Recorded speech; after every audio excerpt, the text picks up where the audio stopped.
As I go through reverse alphabetical order with the offseason outlooks, we're up to the Canucks. Now, going into this season, I said I didn't see them in the playoffs. And previous seasons, I had said they weren't a playoff team. And there are those within Canuck fandom that say, hey, that Shannon guy, not really a Canucks fan because he doesn't think they're going to make the playoffs. It's weird because they haven't, but I guess it's my fault. I apologize, I guess, for that. But all kidding and sarcasm aside, next year has to be the year. Next year has to be the year that the Vancouver Canucks get better, not just get squeak into the playoffs where we're going, hey, by winning percentage ahead. No, but actually be a playoff team. Not whining and complaining about, hey, we should be above that team that's a wild card, but actually legit being top three in the division, and there not being any doubt about it. So for Vancouver, this is a really, really important time. This summer, this is Jim Benning's job. And I know Jim Benning's got an extension, and there's been all this talk about how Aquilini's on board with what Benning's doing. You know what? This team misses the playoffs again next year. They don't show any progression from where they were this year. That's a problem. Now, this year, they were 36, 27, and 6. 78 points. That's more wins than they had all last season. 35, 36, and 11, 81 points. The year before, they were 31, 40, and 11 with 73 points. And they had a run at the end of the 2017-2018 season to get to 73 points. They looked like they were going to end up right around 65 at points during the season. So the Canucks are getting better. And it is easy to kind of overlook the fact that they're getting better and they're building up their young players. But where things are going to get interesting is they only have $63.5 million spoken for next year. But you have to plan ahead. So you have to plan ahead that Quinn Hughes, he's going to make some money. Elias Pettersson, he's going to make some money too. So as a result of that, you can't just keep everybody. Being able to keep everybody is going to be difficult. When you look at their UFA list, this $63.5 million goes up fast if they try to keep people around. Toffoli, probably gone. I would love to see a way that the Canucks can keep him and get that all work under the cap, because after he arrived from LA, Toffoli played really, really well, and the numbers were good. Tanev, I'd love to see Tanev remain a Canuck for his whole career. I don't know that necessarily happens. Fantenberg's useful as a number 7. He's had mixed reviews as being a part of the top 6 regularly, but he's been better than Jordy Ben this year for Vancouver for sure. Jordy Ben, it just hasn't worked in Vancouver with him. Louis Domingue, UFA this summer. Louis Domingue was brought in because of the injury to Jacob Markstrom, who is UFA this summer as well. And of course, Markstrom is your big ticket item. How much does Markstrom make? That's going to eat into whatever cap space is left over and drive this number through the roof, and make it probably very unlikely you can keep Toffoli, Tanev, or you may have to choose between one or the other. So that's just their UFA, and you've got Josh Levo in there as well. Now, of the bunch, you've got to think that Domingue, they'll let him go. If Fantenberg wants to come back, he can come back for a cheap contract. And Levo, I don't think gets a huge raise over what he's making. I think Levo probably comes back for a reasonable cap hit as well. Now, on the RFA front, things get interesting as well. You've got Jake Virtanen. I don't think you can argue that this isn't the best season he's had in his career. He's been really, really good. Pretty darn consistent. He now looks like a 25 goal scorer, 50 point producer, and he's going to want to get paid like it. He's got arbitration rights, so they're going to want to figure that out with him before they have to go to arbitration. So again, that's $63.5 million. That's the lowest of any team that I've talked about so far, but that's going to change. And that's from Cap Friendly. So for people who go, well, they've actually got, no, that's from Cap Friendly. I use Cap Friendly for these. Tyler Mott, he has arbitration rights. I think they hold on to him. It seems like it's been a perfect fit for him and for the team. Gaudette, how much is Gaudette worth? Right? So Gaudette's going to get a raise. Virtanen's going to get a raise. Zach McEwen had a nice little run towards the end there. He has arbitration rights as well. He probably doesn't get a large raise, but he probably makes a little bit more money. Stetcher, he has arbitration rights as a restricted free agent, but he makes $2.33 million. So they have to qualify him at $2.33 million and then negotiate. And I would not be surprised to see the Canucks at that price for Stetcher not qualify him, for him to become an unrestricted free agent, and then they try to negotiate with him from there. Keep in mind that's what they did with Ben Hutton last summer, and it didn't end up working out. So Stetcher, I don't know that he comes back next year. I wouldn't be surprised if he didn't. And Goldobin stands out as a guy who's a restricted free agent as well. He has arbitration rights. I am expecting the Vancouver Canucks not to hold on to Goldobin, not to qualify him, and for him to leave as an unrestricted free agent. They were trying to move him at the deadline, and it just didn't pan out. So for Vancouver, that's 12 names on the board between restricted free agents and unrestricted.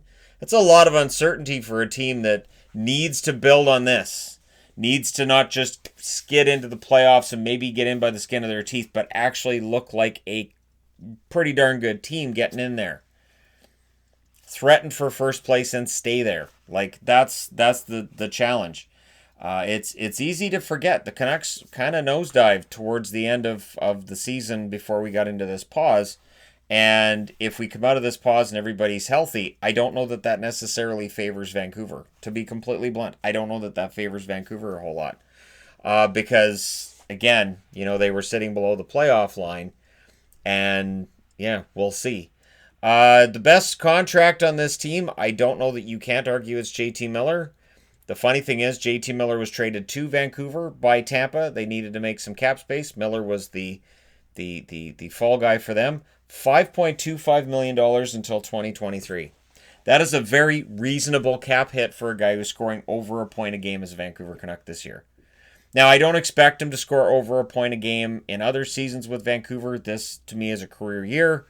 But you know what? If he scores 60, 65 points every year for $5.25 million for 3 more years, that's a pretty good contract, especially considering where contracts likely end up in 2021. And again, this is all going to depend on when all of this out here, comes to an end and we start getting things back to some kind of a normalcy level.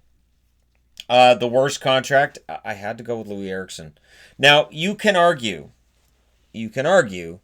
that the Ferland contract is going to look worse. But if Ferland is dealing with concussions, and if that's going to sideline him, and if he's going to be on LTIR from here, if he doesn't get better, then it's an LTIR contract, and I can't qualify that as being their worst contract because it won't count against the cap at points during the season.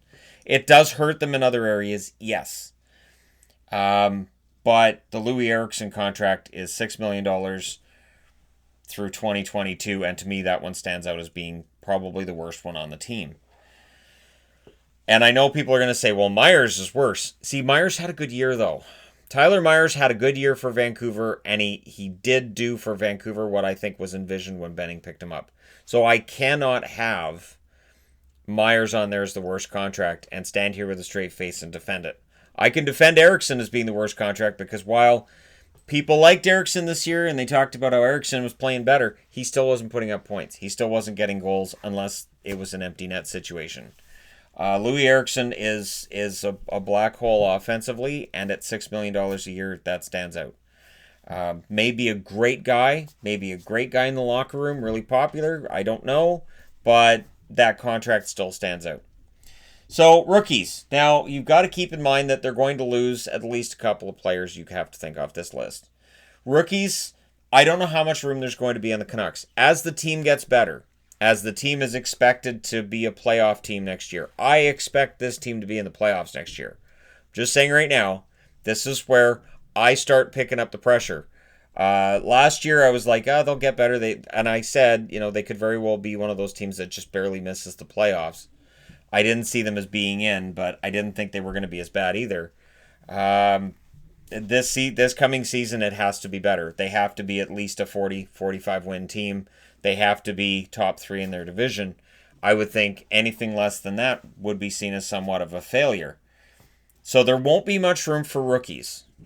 There won't be much room for rookies, and you can't have Podkolzin on here. So before Canuck fans talk about Podkolzin, he's not coming over until at least next summer. So he has one more year in the KHL. He's not worried about an NHL contract as of yet. Rookie watch. Cole Lind. Cole took a step forward with Utica this year. The offense is there, and Cole Lind was being seen as kind of a bust last summer. I don't see anybody saying that right now because he looked pretty darn good this year.